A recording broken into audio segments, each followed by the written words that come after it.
आप देख रहे हैं न्यूज 18 और मैं आपके साथ साइमा परवीन। ईरान और इजराइल की जंग अब उस मोड़ पर पहुंच चुकी है जहां हर दिन एक नई तबाही दर्ज हो रही है। लेकिन इस बार जंग में अमेरिका की सीधी एंट्री ने हालात को परमाणु युद्ध के मुहाने पर पहुंचा दिया है। आपको बता दें कि ईरान और इजराइल की जंग में अब अमेरिका ने खुलकर एंट्री कर ली है और ये एंट्री सिर्फ बयानों से नहीं बल्कि मिसाइलों और बंकर बस्टर बमों से हुई है। बंकर बस्टर बम से हमला हुआ है, वो कैसे? दरअसल अमेरिका ने ईरान के 3 सबसे परमाणु ठिकानों फोर्दो, नतांज और इस्फहान पर भीषण हमला किया है। अमेरिका ने 6 B-2 बॉम्बर से 12 बंकर बस्टर बम गिराए हैं और 30 मिसाइलें भी दागी गई, जिसके बाद अमेरिका ने साफ कह दिया है कि यह हमला दशकों तक याद रखा जाएगा। इस अटैक के बाद खाड़ी क्षेत्र में तनाव चरम पर है और इस जंग की आंच अब वैश्विक राजनीति तक पहुंच गई है। इस हमले के बाद ईरान में गुस्सा भड़क उठा है और अब धमकी दी जा रही है कि अमेरिका तैयार रहे, क्योंकि अब अमेरिका को इसका जवाब मिलेगा। तो इसी बीच हम आपको आसान भाषा में समझाएंगे इस हमले की पूरी कहानी। ईरान और इजराइल के बीच की लड़ाई अब सिर्फ 2 देशों के बीच की लड़ाई नहीं रही, बल्कि अब इस लड़ाई में अमेरिका और रूस जैसे देश भी शामिल होते दिख रहे हैं। और वो कैसे? तो आपको बता दें कि देर रात अमेरिका ने ईरान पर हमला शुरू किया। अमेरिका ने 6 B-2 स्टील्थ बॉम्बर से फोर्दो न्यूक्लियर साइट पर 12 बंकर बस्टर बम गिराए। साथ ही अमेरिका की पनडुब्बियों से 30 मिसाइलें नतांज और इस्फहान की ओर दागी गई। और इन हमलों की खास बात यह रही कि अमेरिका की सटीकता और एक साथ हमला किया गया। और इसका अंदाजा इस बात से लगाया जा सकता है कि जब अमेरिका ने हमला किया तो वो इतना जोरदार था कि ईरान को पलटवार करने का वक्त ही नहीं मिला। अमेरिका ने ईरान के 3 सबसे परमाणु ठिकानों जैसे फोर्दो, नतांज और इस्फहान पर भीषण हमला किया। तो आपको बताते हैं कि अमेरिका ने ईरान के फोर्दो, नतांज और इस्फहान पर ही हमला क्यों किया। दरअसल फोर्दो ईरान की सबसे सुरक्षित न्यूक्लियर फैसिलिटी है जो जमीन से करीब 80 मीटर नीचे है और ये एक ऐसी जगह थी जहां बंकर बस्टर के बिना हमला नामुमकिन था। वहीं ईरान का दूसरा सबसे अहम परमाणु ठिकाना है नतांज, जहां ईरान का यूरेनियम संवर्धन होता है और इस्फहान में परमाणु और मिसाइल तकनीक का विकास होता है। अगर इन तीनों साइट्स को एक साथ टारगेट किया जाए तो ईरान की न्यूक्लियर प्रोग्राम की रीढ़ टूट सकती है। यही वजह है कि अमेरिका ने महीनों पहले इस ऑपरेशन की तैयारी शुरू कर दी थी। वहीं अमेरिका के राष्ट्रपति डोनाल्ड ट्रंप ने ईरान पर हमले के बाद एक बेहद सधा लेकिन चेतावनी भरा बयान दिया। ट्रंप ने कहा कि अब शांति का समय है। अमेरिकी सेना ने ईरान के 3 सबसे संवेदनशील परमाणु ठिकानों को सटीक तरीके से निशाना बनाया। यह हमला दशकों तक याद रखा जाएगा। उन्होंने कहा कि ईरान पिछले 40 सालों से धमकियां दे रहा था और अब वक्त था उसे एक निर्णायक जवाब देने का। ट्रंप ने साफ कहा कि हमारे पायलट सुरक्षित लौटे हैं।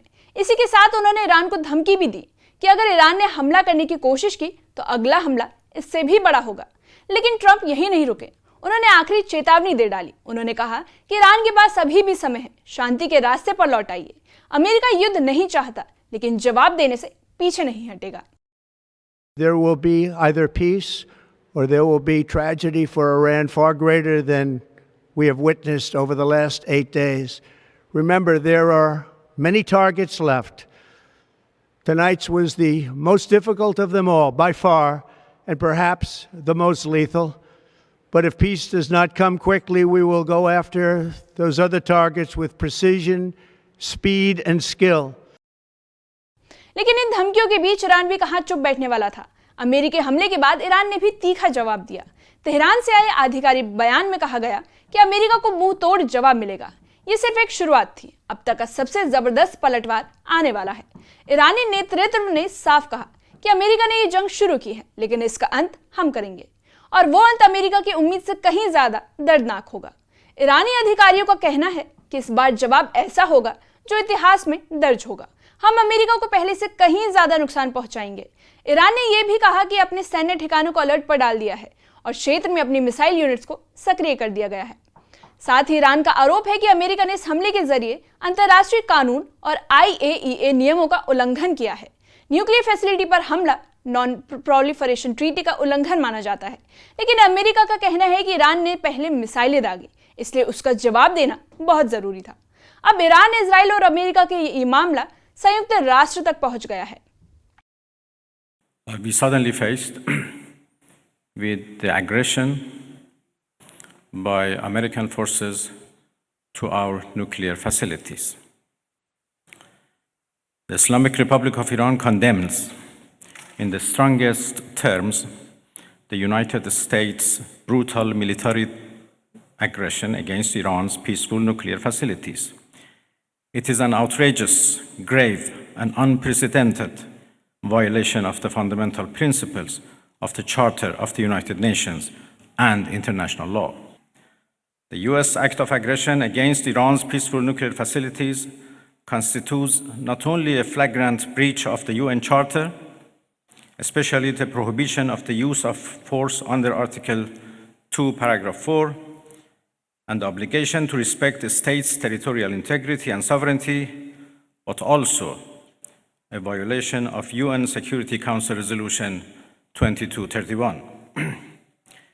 It cannot be emphasized enough how much of a devastating blow that the US, a permanent member of the Security Council, has dealt to the global non-proliferation regime. रूस और चीन ने हमले की निंदा की है, जबकि यूरोपीय देश चुप्पी साधे बैठा है। यानी कूटनीतिक लड़ाई भी शुरू हो चुकी है और आने वाले दिनों में वैश्विक राजनीति में इसका असर दिखेगा।